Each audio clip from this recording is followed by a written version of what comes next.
자, 오늘 아쉬운 모성애라는 제목으로 말씀 증거합니다. 자, 모성애는 인간이 경험할 수 있는 가장 숭고한 사랑이죠.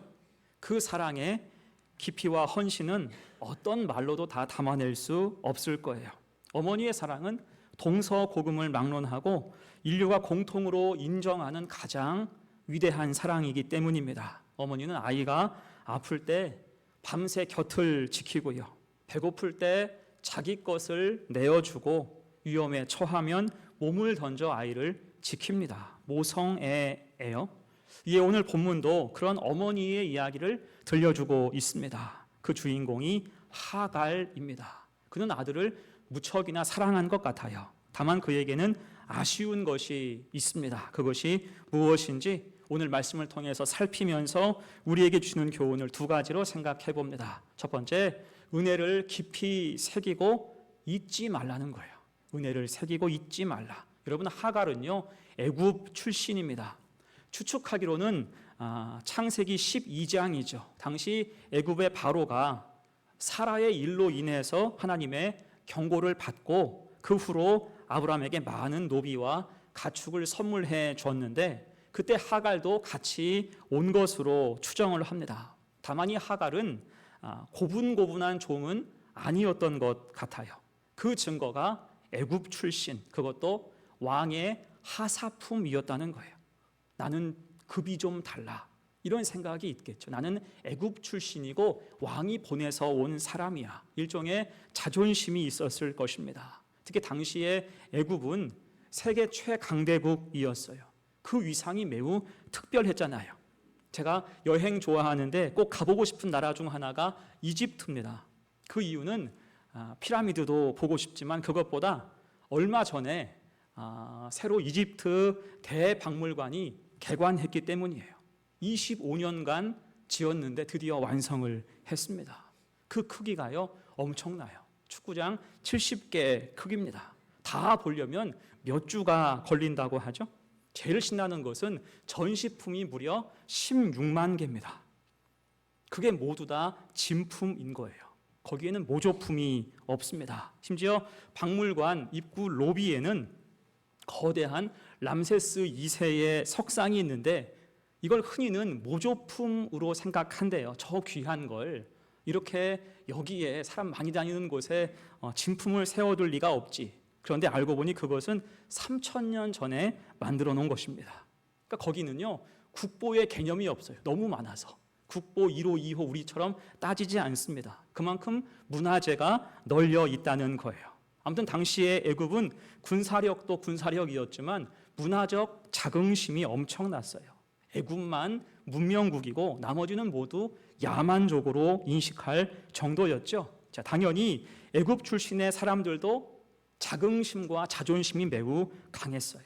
이것은 하갈도 예외가 아니었을 것입니다.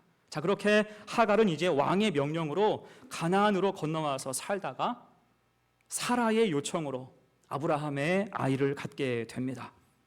아마도 이것은 하갈 본인도 동의한 바 스스로에게 좋은 기회라고 여겼을 것입니다. 대신 이때부터 사라와 하갈 사이에 문제가 생기죠. 임신한 하갈이 위세를 부리는 것입니다. 그도 그럴 것이 당시에는 임신을 신의 선택이라고 생각을 했어요. 곧 하갈 입장에서는 아브라함의 하나님이 사라가 아니라 바로 나 하갈을 선택했다라고 생각했을 것입니다. 그러면서 우월감과 종교적인 자부심을 가졌을 거예요. 자기 본분을 잊어버리는 그런 꼴이죠. 그런데 그 꼴을 사라가 곱게 봐줄 리가 없습니다. 이에 사라가 본때를 보여주는데 그 정도가 얼마나 심각했든지 성경은 학대하였다라고 기록하고 있어요. 우리식으로 따지면 머리채를 쥐고 흔들었다라고 볼 수가 있을 거예요. 결국 하갈은 사라 앞에서 도망하게 돼요. 그런데 갈 곳이 없잖아요. 주변이 온통 광야입니다. 또한 누구도 그녀를 돌보지 않았어요. 다들 하갈의 모습이 눈꼴 사나웠던 그런 모양입니다. 자, 그런데 그때 놀라운 일이 생기죠. 하나님이 하갈을 친히 찾고 부르십니다. 창세기 16장 8절인데요. 이르되 사라의 여종 하갈아, 내가 어디서 왔으며 어디로 가느냐. 하나님이 지금 하갈을 찾고 그에게 말씀을 주십니다. 그리고 놀라운 약속을 하시죠. 11절 말씀입니다. 여호와의 사자가 또 그에게 이르되 내가 임신하였은즉 아들을 낳으리니 그 이름을 이스마엘이라 하라. 이는 여호와께서 내 고통을 들으셨음이니라. 아멘. 어떻습니까? 하나님께서 하갈을 다독이시죠. 그리고 돌아가서 종의 본분을 다해라. 여종의 신분을 까먹지 말라고 당부하십니다. 그러면서 태어날 아이의 이름까지 지어주세요. 이스마엘. 이 이름이 기가 막힙니다. 뜻이 하나님이 들으신다, 그러한 뜻이에요. 언제든지 콜해라, 그런 뜻 아닐까요? 하나님께 언제든지 아뢰라, 하나님이 들으신다. 이름 자체가 이미 하갈을 향한 하나님의 응답이고 위로였고 약속이었습니다. 한마디로 너는 혼자가 아니다. 언제든지 얘기해. 내가 너와 함께 하겠다, 그런 뜻인 거예요. 이에 하갈이 감격하면서 중요한 고백을 하죠. 오늘 주보에 있는 요절 말씀입니다. 같이 읽어요. 시작. 하갈이 자기에게 이르신 여호와의 이름을 나를 살피시는 하나님이라 하였으니 이는 내가 어떻게 여기서 나를 살피시는 하나님을 배웠는고 함이라. 아멘. 하나님은 어떤 하나님? 나를 살피시는 하나님. 얼마 전 수요예배 때 배웠어요. 엘로이의 하나님, 나의 곤고함을 모두 보고 계신 하나님 임을 고백하는 것입니다. 여러분, 이 고백이요 매우 탁월한 고백이에요. 곧 하나님께 위로받고 하나님의 약속을 붙들고 이제 그 심령에는 하나님 은혜가 깊이 새겨지게 됐다라는 것입니다. 자, 그럼 이때부터 중요한 것은 이 은혜를 잊지 않고 간직하는 것에 있죠. 그러면서 시간이 이제 17년이 흘러가요. 그리고 그 사이에 결정적 사건이 하나 있었죠. 그것은 사라에게서 아브라함의 적자인 이삭이 출생하게 된 것입니다. 이 일은 아브라함을 아는 모든 사람이 함께 기뻐하는 놀라운 사건이었어요. 딱 두 사람만 빼고. 그게 누구였습니까? 하갈과 이스마엘이었어요. 다들 웃고 있지만 이들은 웃을 수가 없는 처지였습니다. 얼마나 애꿎은 일입니까? 이스마엘은 이삭이 태어나기 전까지 장자였어요. 상속자였습니다. 그런데 이제는 서자가 되었고 천덕꾸러기 신세가 됐습니다. 어린 마음에 상처가 컸을 거예요. 당연히 동생에 대한 좋은 감정도 없었을 것입니다. 결국은 몰래 해코지를 좀 하다가 걸리게 돼요. 그게 오늘 9절 말씀인데요. 사라가 본즉 아브라함의 아들 애굽 여인 하갈의 아들이 이삭을 놀리는지라. 걸려도 사라한테 걸렸어요. 이게 빌미가 됩니다. 결국은 10절 그가 아브라함에게 이르되 이 여종과 그 아들을 내쫓으라. 이 종의 아들은 내 아들 이삭과 함께 기업을 얻지 못하리라. 그래서 이스마엘과 그 어머니 하갈은 쫓겨날 위기에 처하게 되는 것입니다. 결국 이런 일들을 보면서 고심하는 아브라함에게 하나님께서 친히 답을 주시죠. 그것이 12절 하반절 이하의 말씀. 이삭에게서 나는 자라야 내 씨라 부를 것임이니라. 그러나 여종의 아들도 내 씨니 내가 그로 한 민족을 이루게 하리라 하신지라. 아멘. 하나님 뜻은 이스마엘을 이제 내보내라 라고 하세요. 대신 그들도 지켜주마 분명히 약속을 하십니다. 결국 그렇게 그들은 쫓겨났어요. 그래서 오늘 14절 이하의 말씀은 이 참 가슴 아픈 장면입니다. 아브라함은 그들에게 한정된 양식을 주고 그들을 광야로 내보내죠. 비정한 순간이에요. 그리고 그들은 외롭게 광야길을 가다가 물과 음식을 다 소진하게 되었고요. 이제 하갈은 탈진해서 지쳐 죽어가는 아들을 바라보게 됩니다. 마음이 무너지죠. 그 장면이 16절 이르되 아이가 죽는 것을 참아 보지 못하겠다 하고 화살 한바탕 거리 떨어져 마주 앉아 바라보며 소리내어 우니. 하갈이 아들을 바라보면서 소리내어 웁니다. 억장이 무너지는 거예요. 자, 그때 하나님이 다시 그를 찾으시고 말씀을 주시죠. 17절 18절 말씀 같이 읽어요. 시작. 하나님이 그 어린 아이의 소리를 들으셨으므로 하나님의 사자가 하늘에서부터 하갈을 불러 이르시되 하갈아 무슨 일이냐 두려워하지 말라. 하나님이 저기 있는 아이의 소리를 들으셨나니 일어나 아이를 일으켜 내 손으로 붙들라. 그가 큰 민족을 이루게 하리라 하시니라. 아멘. 어떻습니까? 하나님이 다시 하갈과 그 아들을 구해 주셨어요. 버리지 않으십니다. 다시 부르시고 이내 그 눈을 밝혀주셔서 샘물을 찾게 하시고 살 길을 열어주셨어요. 여러분 어떻습니까?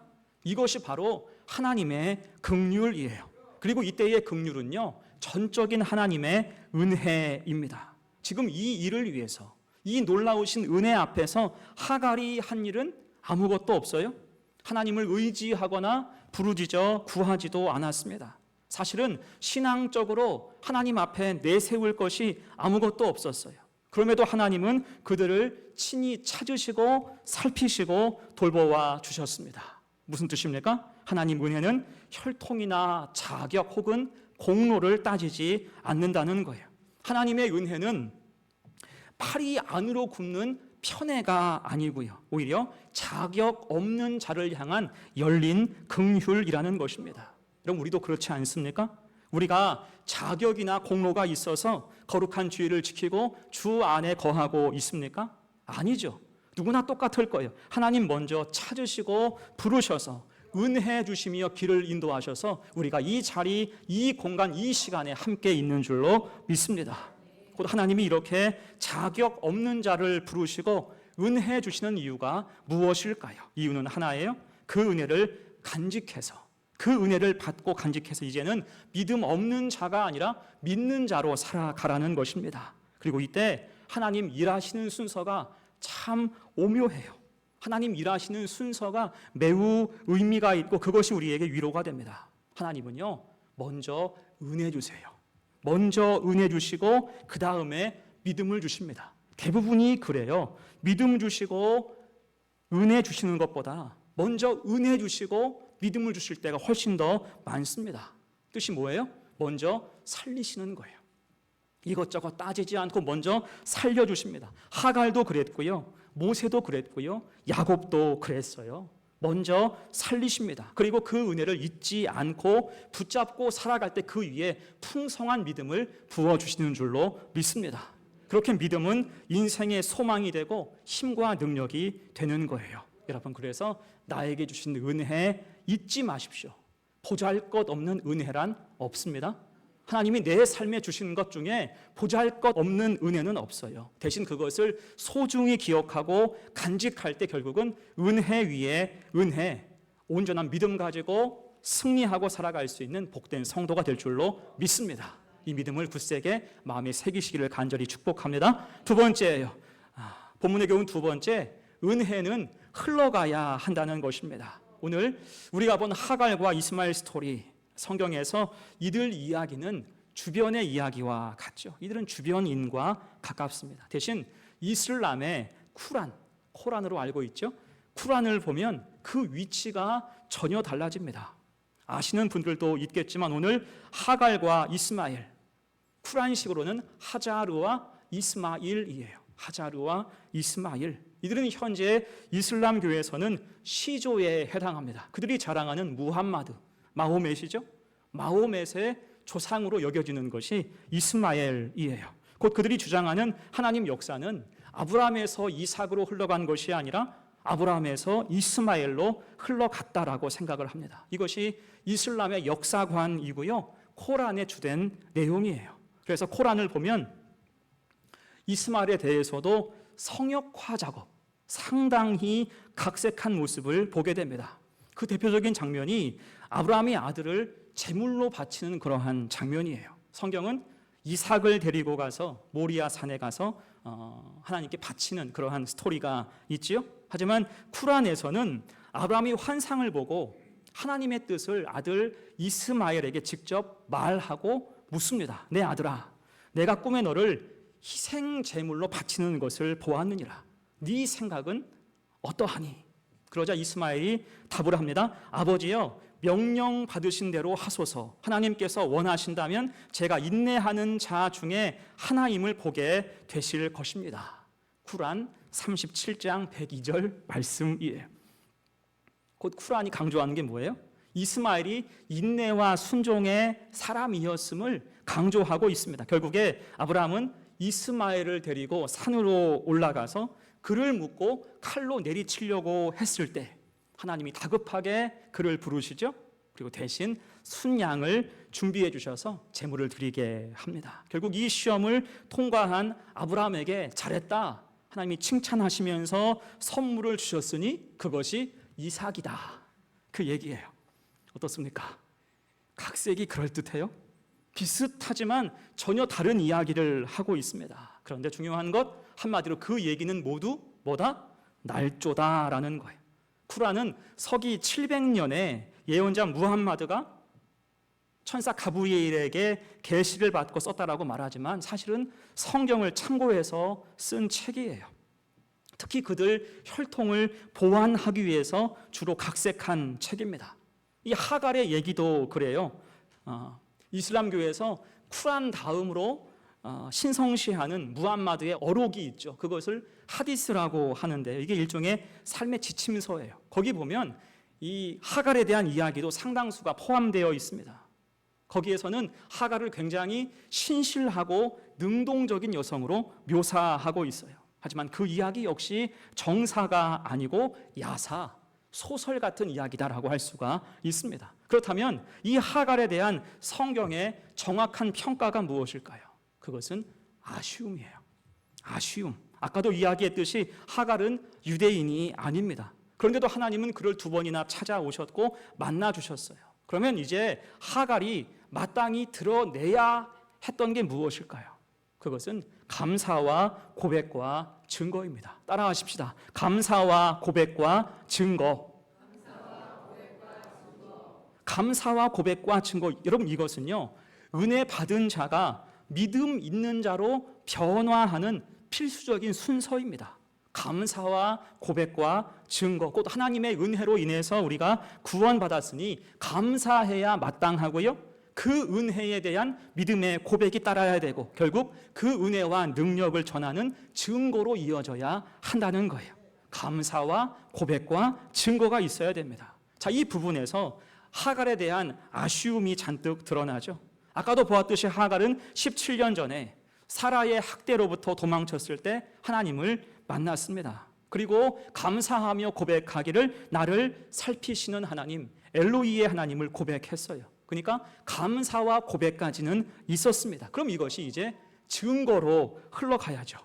누구에게 증거할 것입니까? 이스마엘이에요. 자기 아들에게 충분한 믿음의 정서를 심어줬어야 했습니다. 여러분, 아이들의 정서는 어떻게 형성됩니까? 우리가 다들 아이들 키워봤지만 아이들 정서가 되게 중요한데 아이들 정서는 어떻게 형성됩니까? 자녀의 정서는요, 오랜 시간을 통해 천천히 형성되는 거예요. 아까 우리가 불렀던 찬송가 어머니의 넓은 사랑, 이 찬송가 가사를 생각해 보십시오. 이 찬송은요, 어머니를 몹시도 그리워하는 찬송이면서 자녀로서 얻게 된 믿음의 정서에 대한 감사 찬송이에요. 어머니로부터 그 믿음을 배웠다라는 거예요. 같이 읽어요. 시작. 어머니의 넓은 사랑 귀하고도 귀하다. 그 사랑이 언제든지 나를 감싸줍니다.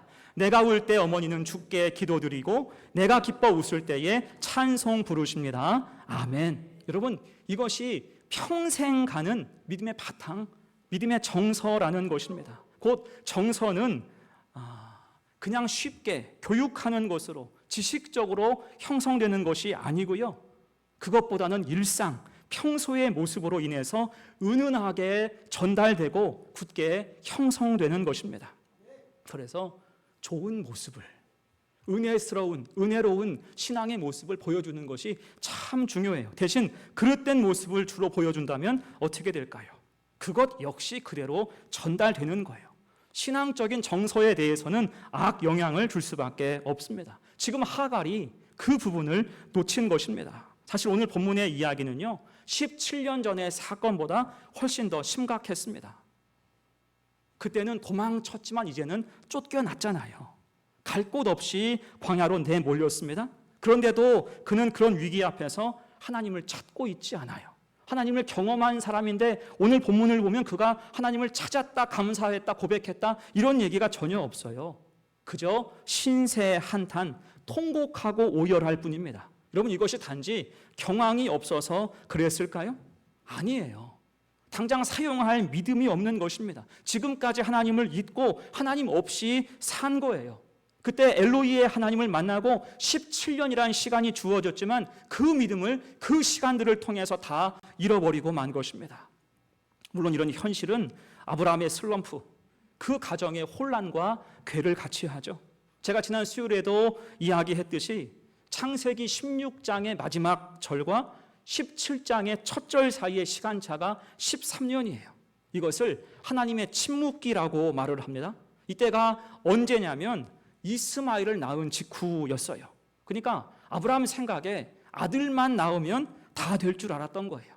행복할 줄 알았습니다. 그런데 오히려 가정에 불화가 생기고 어려움이 따라오고 아브라함도 그 속에서 고전하게 돼요. 자, 이게 어떻게 보면 하나님이 아브라함에게 주신 징벌의 성격이죠. 멋대로 사고 쳤으니 네가 한번 수습해봐라.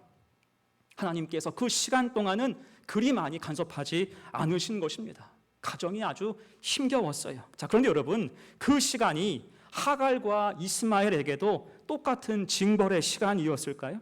아니에요. 하나님은 그 직전에 하갈에게 아들 이스마엘이라는 이름도 주셨고요, 그 미래에 대한 약속도 주셨습니다. 그러면 하갈이 그 13년을 어떻게 보내야 했겠습니까? 그 시간은 아들에게 하나님 약속과 믿음의 정서를 굳게 심어줄 시간이었어요. 감사와 고백이 그 삶 가운데 있었으니 이제는 증거해야 마땅한 것입니다. 우리 선생님들, 우리 구역장들, 여러분, 가르치는 게 복이에요. 누군가에게 복음을 전하고 증거하는 게 복입니다. 왜냐하면 그로 말미암아 내 신앙이 더 굳건해지는 거예요. 하갈도 아들에게 복음을 전했다면 그 본인의 믿음을 더 잘 유지했을 것입니다. 하지만 안타깝게도 그는 그 시간을 전부 허송하죠. 대신 자기 영역을 구축하기 위해서, 또한 아들을 아브라함의 후계자로 길러내기 위해서 무진 애를 썼을 것입니다. 믿음보다, 하나님 약속보다 욕망을 앞세웠다는 거예요.